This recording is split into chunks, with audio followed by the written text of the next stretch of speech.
дојде уште еднаш после 3-4 години. Знаеш колку ми е драго што те гледам вака во Телма? После многу години, им драго ми е дека после толку години ти си истиот и повторно зборуваме за... Ти благодарам и повторно зборуваме за поводот за средба, за младишкиот дух. Знаеш како, кога беше Анастасија пред само една седмица тука најавувајќи, нели, The Festival и еве кога споменав за реминисценција, се вратив на почетоците на The Festival, кога никогаш нема заборам, јас и Александра, нели, правејќи ја стисни плей во тој период, бевме нели млади клинци, тинеџери, и знам дека го добивме повикот од тебе и од Паспорт продукција, ни велите ќе се случува прво отворено фестивалско издание, како нешто мало, нешто ама налик екзит ќе биде. Ајде му дадеме малку поддршка. Јас се сеќавам дека веднаш тоа редакцијски се договоривме. Дали се сеќаваш дека влегувавме во шатори со луѓето? Дека правевме обиколки низ Дојран, дека од земјоделци до локални жители од Дојран, па се до вас некако правевме епизоди. Тоа беа стварно почетоците на The Festival во такво едно издание со така покомплексна програма, со 3-дневно издание и со камп. И се сеќавам само дека, верувам и кај вас бил во тој впечаток пред да дојдеме на терен, но и кај нас, како организатори, буквално никој не знаеше всушност како тоа ќе изгледа и што не очекува. Ама ете, таа приказна трае и расте. И години подоцна, веќе, ете, синоќа, вчера утрото, во раните утрински часови, не заврши 13 дани. Да имаш сон добар? Ке успеам. Бидејќи знам дека вчера кога се слушаме телефонски, Кате ми вели одам да се наспијам, поубавите. Да, не успеав деновиве, ќе успеам сигурно, затоа што тоа е таква е работата на фестивалите. Програмата всушност ни трае 24/7 за време на фестивалите. Кога ќе заврши фестивалот, нас ни останува и периодот за собирање и нели патување на назад, испраќање на сите гости. Тоа е исто една работна обврска, која што не дозволува спиење. Никој пат нема да заборавам, се сеќавам во првите години, дека вие се адаптирате, дека секако со локалното население, бидејќи вие, кажав и на Анастасија, давате поддршка, меѓу другото и на Дојран, како нели... Тоа не е целта, се надевам дека нели се препознава. Се препознава на некој начин музичка децентрализација. Јас многу го почитувам сето тоа што го правите во случајот и за Дојран, и се сеќавам по првиот ден, нели, тоа беше кај тебе и пријателите од Паспорт, пречекување, испраќање, одање на ручек, правење, менаџирање некои работи, веднаш во кампот, од кампот до црквата, од црквата на паркингот, кај што се случува мейн стејдж или главна сцена. И тоа го коментиравме, ова треба да имаш сериозно напумпани мускули, психофизичка добра состојба за да можеш да го издржиш фестивалот. Сега кога те слушам, мене стварно ми е многу мило дека всушност и некој друг покрај нас го видел и го доживеал тоа, зашто навистина е така, можеби не се гледа, не изгледа од надвор како обичен посетител или како публика која го перцепира фестивалот преку видеоматеријали и фотоматеријали кои што потоа нели ќе излезат на социјалните мрежи, меѓутоа само во програмата тука се повеќе од 300 гости кои што се пречекуваат.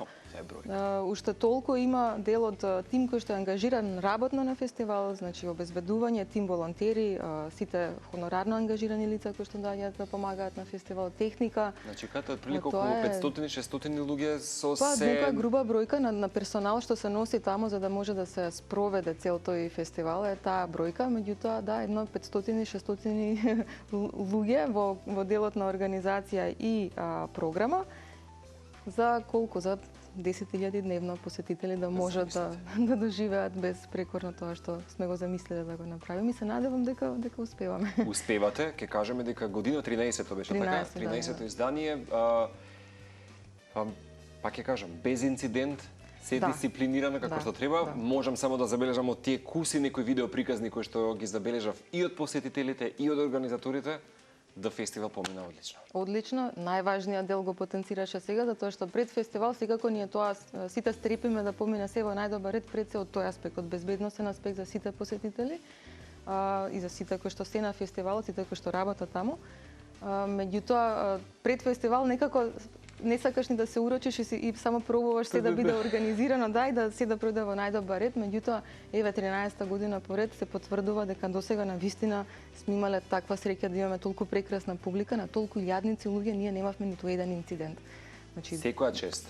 од било кој аспект, дали не знам дали некој недоразбирање меѓу нив, па донело до некој таков инцидент или не дај Боже нешто поздрашно, значи. Не дај Боже. Така да не забораваме дека сепак стана збор за колепка, едносно јадро на музички фестивал каде што е многу различни карактери, табиети, структура на луѓе со потреби, нели така натаму. Така, од друга страна многу различни луѓе, многу различни профили, многу различна публика од аспект на возраст оваа година. Значи буквално од најмладите, од дечиња, што допрват проодуваат, нели, па се до публика која видовме на концертот на Симон Трпчевски, која беше многу поозбилна и повозрастна публика, меѓутоа повторно наша фестивалска публика. Како не? И тој спој е прекрасен да се доживее, да се види. Сега, веројатно зависи секој на што, како емотивно на што реагира. Мене тоа ми е една од најдрагите импресии. Како не, да не забораваме дека Владко Стефановски сте го имали. Мислам, кого не сте го имале во тој, да речем, пристап, за да може да му Симон Трпчевски не е од оние кои што ќе седне до 3 часот наутро, нели ќе донесе поинака атмосфера. Тоа е навистина на друг начин катарзично се поврзуваме со Симон Трпчевски. Кај него се рафинира. Сршта е музиката на фестивалот, сршта е квалитетната музика пред се. Затоа и се водиме како алтернативен фестивал, бидејќи првиот критериум во избор на програмата ни е секогаш да представиме или нешто иновативно, ново што доаѓа од актуелната сцена, меѓутоа секогаш со афинитет кон можеби ангажираната уметност и она што значи квалитет, особено на македонската музичка сцена. Значи од сите тие повеќе од, мислам дека бројката доаѓа негде до 54 вкупно, точно концерти кои што се одржаа во рамки на овие 3 дена. Повеќе од 60% се македонски изведувачи. 4-5 бини, ако не се лажам, годинава? 5, да. Со се Браво стејџот, кој што годинава го видовте како новина. Интересен нов момент. Браво стејџ постоеше и претходно, меѓутоа сега го оставивме во рацете на самите посетители кои што се пријавуваа како диџеј артисти да се представат сами. Таму имаше одлична забава кој што самите тие курираат. Тоа беше. Само ви посакам да останете баш конзистентни во ова што го правите, ревносно да ги прикажувате сите овие и понатаму можеби музички програми и доаѓаме повторно до степен каде исто така Македонија ја зацврстува својата, да кажам, конекција со Exit фестивалот. Уште од самите почетоци знаеме дека Exit има некоја баш така една симбиоза која што е некако многу по фиксирана, конкретна, има убава стратегија и е многу важен дел во Exit фестивалот. И ако не се лажам, не само што постат силни врски, туку од годинава, всушност најдов дека Македонија официјално станува, нели, како дел од Exit семејството. Сега не знам дали е тоа поврзано можеби со Струмица? Струмица, така, да, во тој контекст. Инаку вака, од самите почетоци на Exit како тим, сега јас овдека малце зборувам и од аспект на Пасворд и некој кој што е ангажиран во тимот на Exit за промоција на фестивалот во Македонија. Меѓутоа, и мојата конекција со Exit доаѓа преку Пасворд од претходното искуство и она што е можеби непознато за помладата публика е дека во самите почетоци на Exit како тим тој соработува со македонскиот тим кој ги организира таксират тогаш на времето Аларм фестивал, значи таа размена на искуство. Аларм е всушност пред првиот Exit. Вистина? Да. Или иста година како. Значи пред да се случи Exit? Да, пред да се случи нели големото, затоа што Exit тргнува како движење, младинско движење во Србија во тоа време, во борба нели за промена на тогашниот политички режим. Меѓутоа кога продолжува како голем фестивал, кај нас веќе го имаме Аларм фестивал, па таа размена на искуство се случува и тргнува од тука и тој тим се уште соработува и е во одлични односи. Затоа што тоа се тие креатори на големите фестивали кај нас од таков еден аспект, од алтернативен и од независен аспект. Денеска Exit е гигант, особено светски гигант, а за регионов веќе не станува збор дека е број 1 од аспект на големина и влијание. Конекцијата е голема и битна затоа што самиот Exit од кога станува веќе меѓународно толку голем и се издигнува како толку голем фестивал, има една основна цел во регионот, а тоа е да послужи како место и инспирација да го поврзе регионот, особено во почетоците кога се појавува, кога целиот овој регион беше разорен од војни и разединет. Апсолутно. Мислам, баш Exit на некој начин денес стожер на овие фестивалски случаи. Така и местото кое што всушност и историски првпат ги поврзува младите во овој регион токму преку музиката и преку уметноста, а сега веќе и главна точка на одредница на сите кои што го сакаат тој тип на на музички настани и случувања. Така да моментот на еве еден куриозитет, можеби не е доволно познат во јавноста. Цените на билетите за екзит се различни за балканските земји, за регионот и за странските гости. туристи, така е. Да, тоа е дел од субвенционирањето кое што Србија го има во однос на Екзит фестивал, кое што овозможува Екзит фестивал да ги има подостапни цените за нас. Значи тука сме сите ние вклучени, сите земји од регионот, и мислам дека тоа е едно убаво негување на свесно негување на можностите и на негување на можностите на сите млади за да го искусат само тоа што единствено кое го имаме на екзит во регионов. Значи, да, имам многу мои пријатели кои што до ден денешен, еве, на своји 36 години се уште ги помнат нели првите своји фестивалски денови и во оваа некоја своја епоха од животот сака да се вратат на екзит, бидејќи екзит има, нема да ја погрешам като значи 30 можеби бини и различни зони. Да, екзит е на вистина голем. Огромен, баш е гигант. Огромен, да. И она што стигнува како програма, музичка програма која што ја ги предводи главните бини, тоа е еден само мал сегмент од се она што се случува таму. Значи низ оние другите помали катчиња исто така се има присуство на многу невладини здруженија, граѓански здруженија кои што работат на различни програми и можеби затоа што премногу се зборува за музичката програма, јас пак ќе дадам акцент на оние дополнителни аспекти кои што Екзит ги вклучува во своето ангажирање. Да споменеме од оние кои што се актуелни само од годинава, значи нови проекти на кои што работи.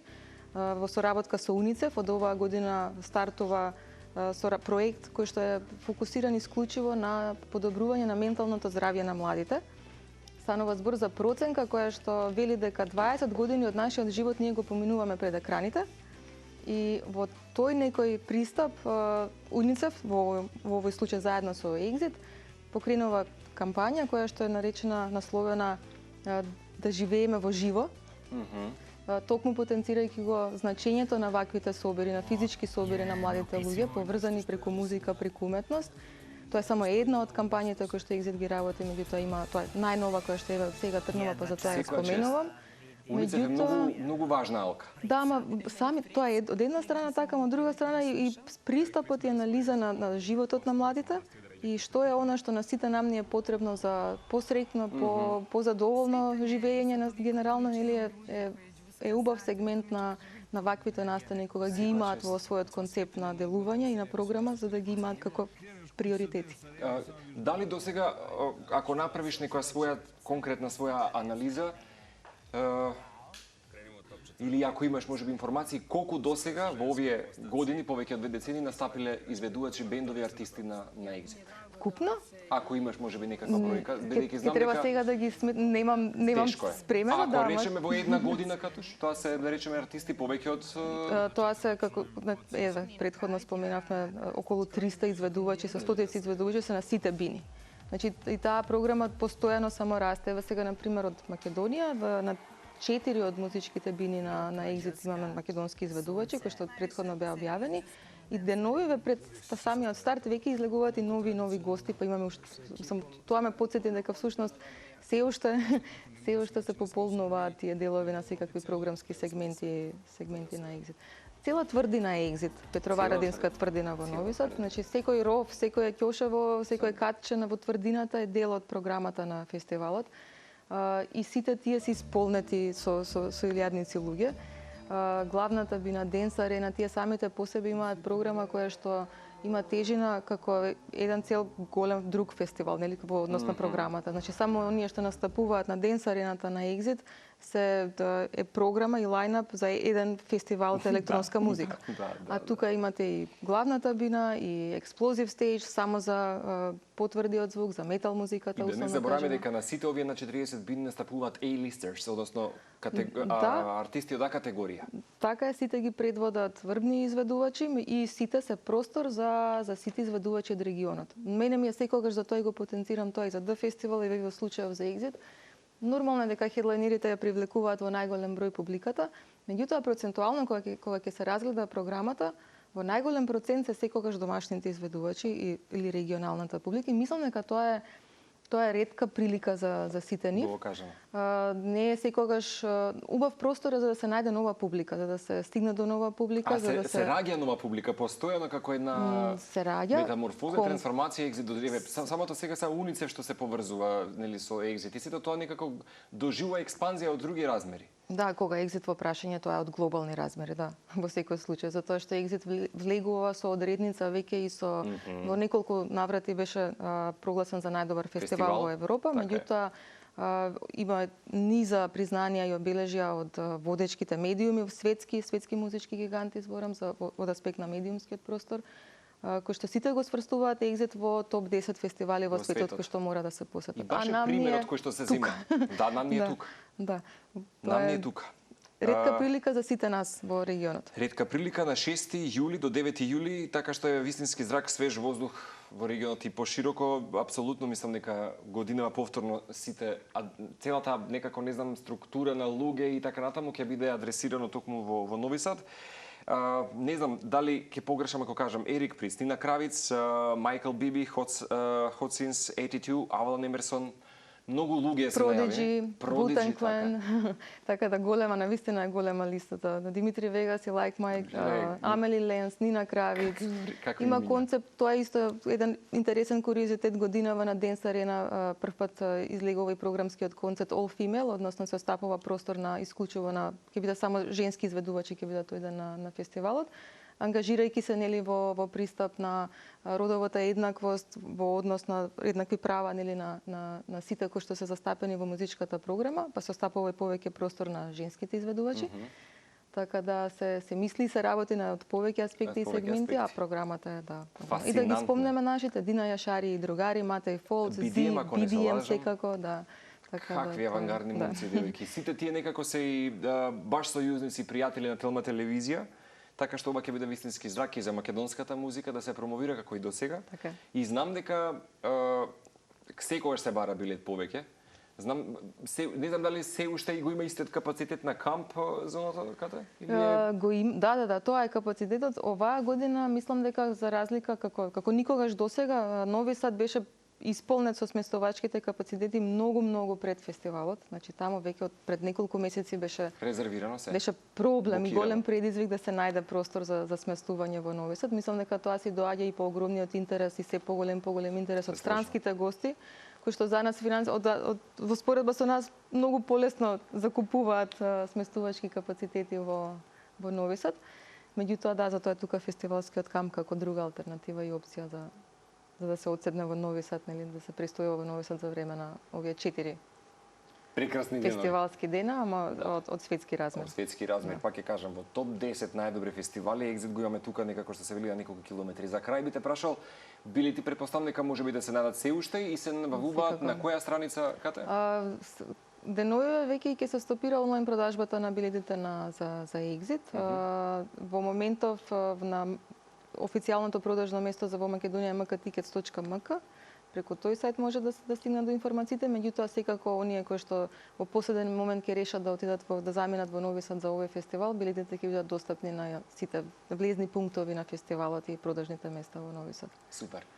Одлично, ти благодарам што овака од зад сцената и знаеш да ни ги кажеш работите. Се надевам дека успеваме да доловиме дел од зад сцената, затоа што не е секогаш нели само програмата во преден план.